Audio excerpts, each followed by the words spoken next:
Good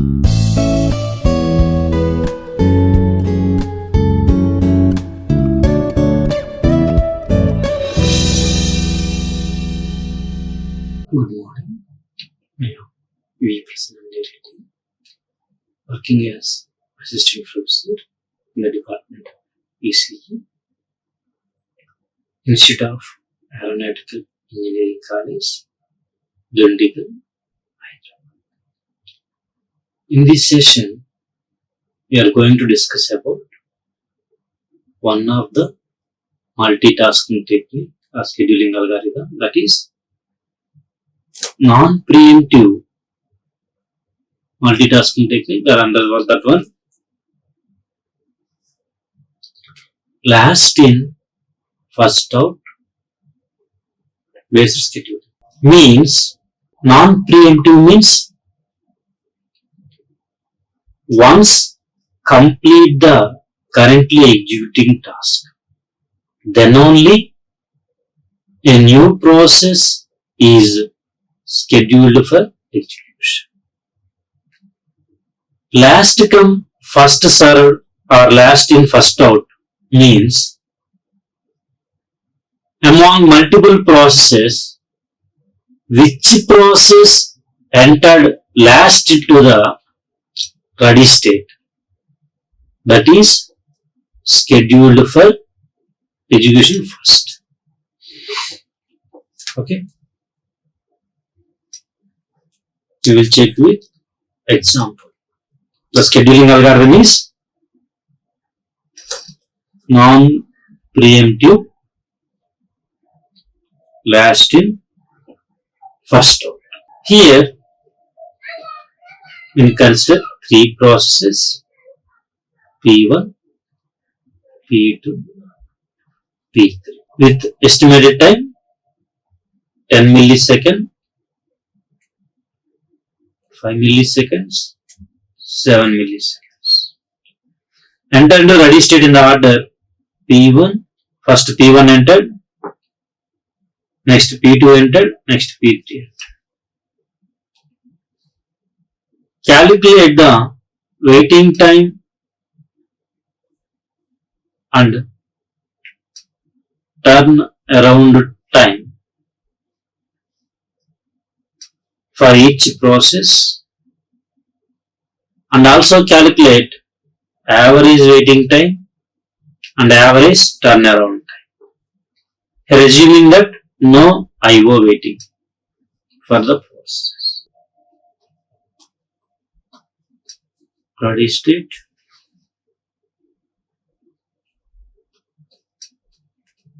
ending state,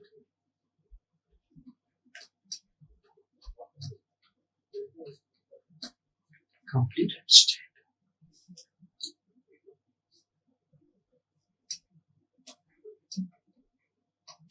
Waiting state, blocker state.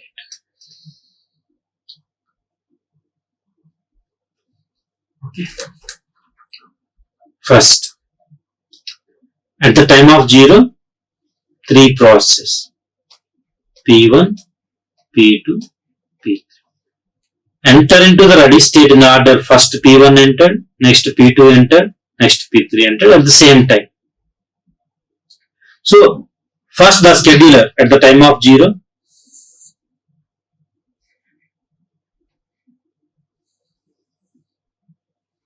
at the time of 0. The scheduler checks the ready state. What are the processes available in the ready state? Here P1, P2, P3 are available. So as per scheduling algorithm, last in first out, non-preemptive, last in first out.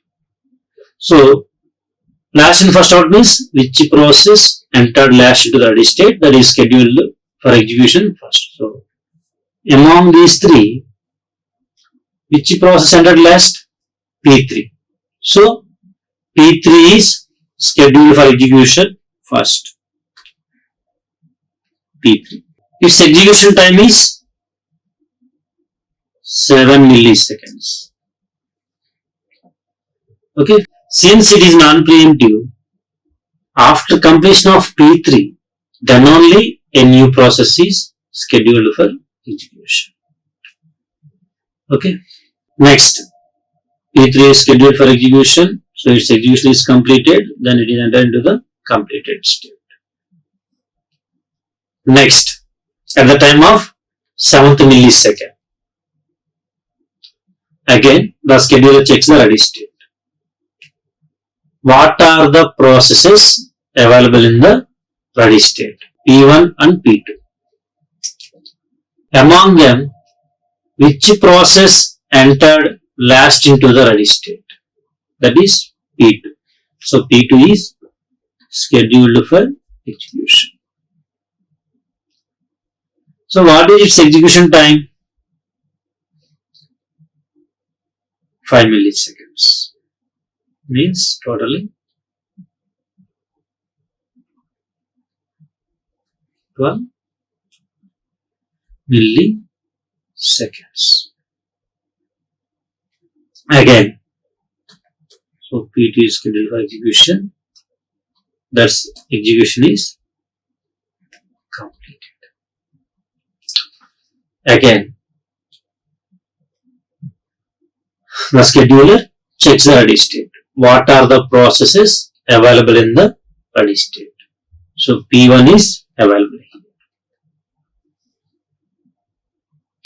Its execution time is 10 milliseconds. So totally. So P1 is entered the state. Since it is non-preemptive, until completion of P1 execution, no scheduler again not schedule the any process. Now calculate the waiting times. Keep in mind, no IO waiting time. The processes are not waiting for any input information or output information. So first, waiting time for process P1.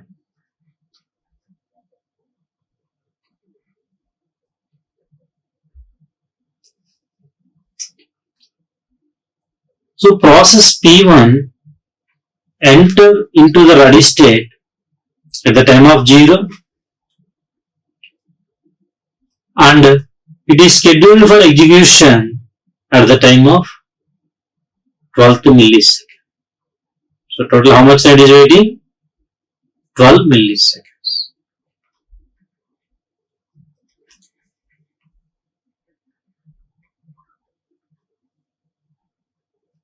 Next, waiting time for process P2 enter into the ready state at the time of 0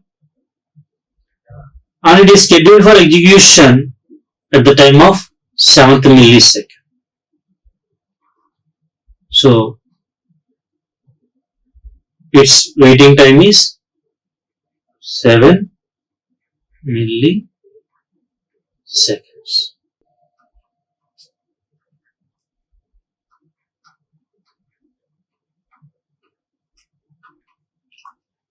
Next, waiting time for process P3. So process P3 enter into the ready state at the time of 0 and it is scheduled for execution at the time of 0th millisecond. Means immediately that is scheduled for execution. So that waiting time is 0 milliseconds. Then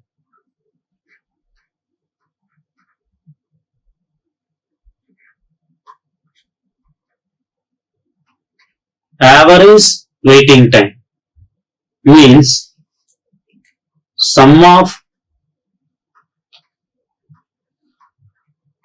all these process waiting time by total number of processes,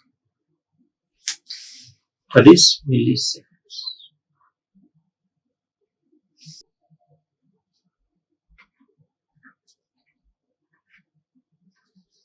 Total waiting time is 19/3 milliseconds. That is equal to 6.33 milliseconds. That is average waiting time for this requirement. Check it once. Next, turn around time for process P1. So turnaround time means how much time the process takes from entering into the ready state to the entering into the completed state. So coming to the process P1 enter into the ready state at the time of 0 and its execution is completed at the time of 22 milliseconds. So the total time taken by the process P1 for completion of its execution is 22 minus 0 means 22 milliseconds.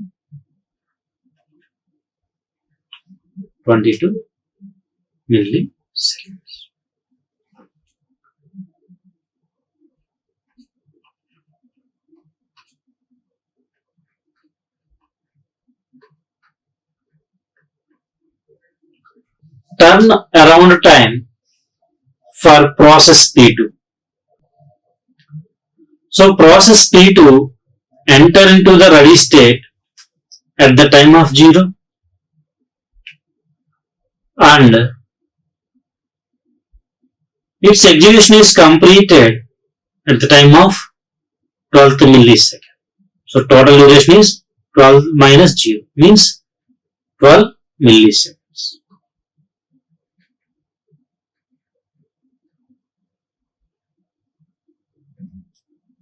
Next,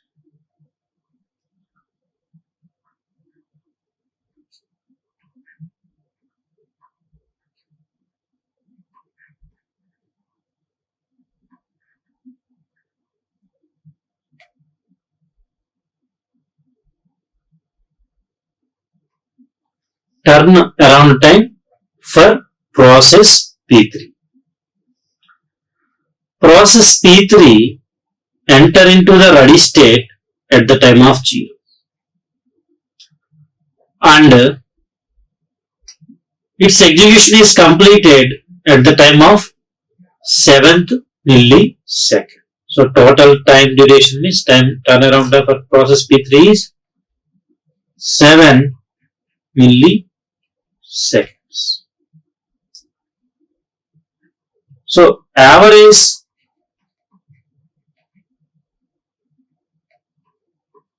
turn around time,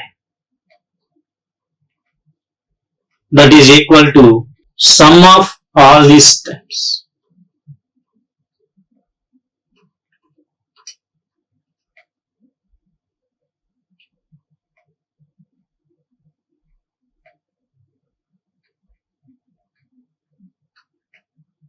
By total number of processes. So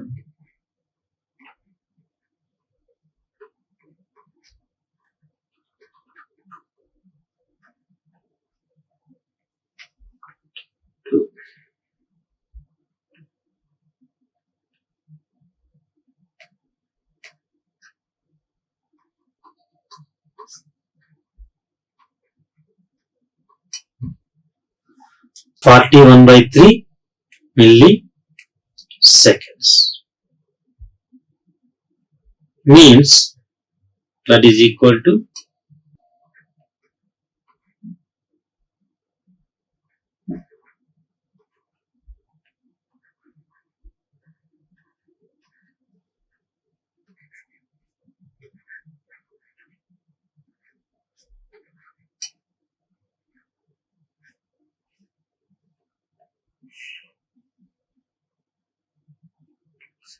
So for the same requirement, when comparing with previous session problem, if they implement that requirement using last in first out, The average waiting time is 6.33 milliseconds. And average turnaround time is 13.67 milliseconds.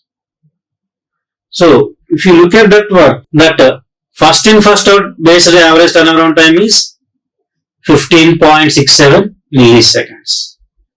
Average waiting time is 8.33 milliseconds. In case of the latest one, last in first out based requirement is, so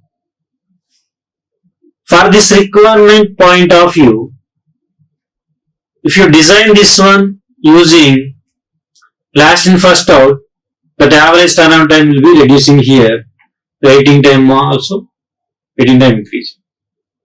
So as possible, reducing the waiting time and turnaround time. So for which scheduling algorithm, it takes less waiting time and less turnaround time. That is the best suitable for that requirement. Okay, check it once. So ready state means the process which enter into the ready state for doing its operation, which are ready for execution. Generally, whenever task is created, it creates corresponding ID. Whenever it is ready for execution, the process enter into the ready state.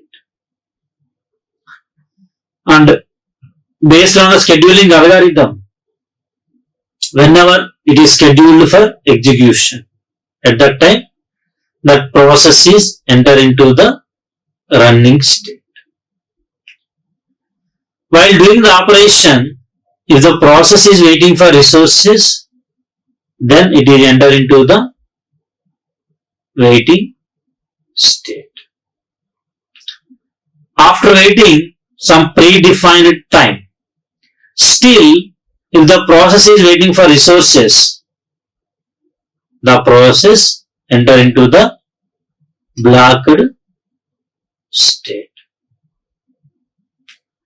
So after getting the resources, okay, the process enter into the ready state again. Then again, based on the scheduling algorithm, among which process is scheduled for execution, that depends on the scheduling algorithm. Okay, based on the scheduling algorithm. Again, the task will be continued its execution. Okay. So after completion of execution, the process enter into the completed state. So we can compare each schedule, each requirement by using all schedule, calculate all waiting times and average turnaround times in each scheduling algorithm for particular requirement. Among all that requirements, which one is best? That depends on less waiting time or less average waiting time and less average turnaround time. That is the best scheduling algorithm in that requirement point of view. So check it once again. So non-preemptive scheduling, last come, first served. Last in, first out. So non-preemptive means once complete the currently executing task, then only the scheduler checks the ready state for scheduling the processes. Last come first served means the process which enter into the ready state last among multiple processes. That last process is scheduled for execution first. Okay, this is the example. For this topic, I can refer the textbook. Its name is Introduction to Embedded Systems. The other name is Shibu K. And the publisher is Tata McGraw-Hill. Edition is second. That is published in the 2019. Like, share and subscribe. Hit the bell icon for more updates.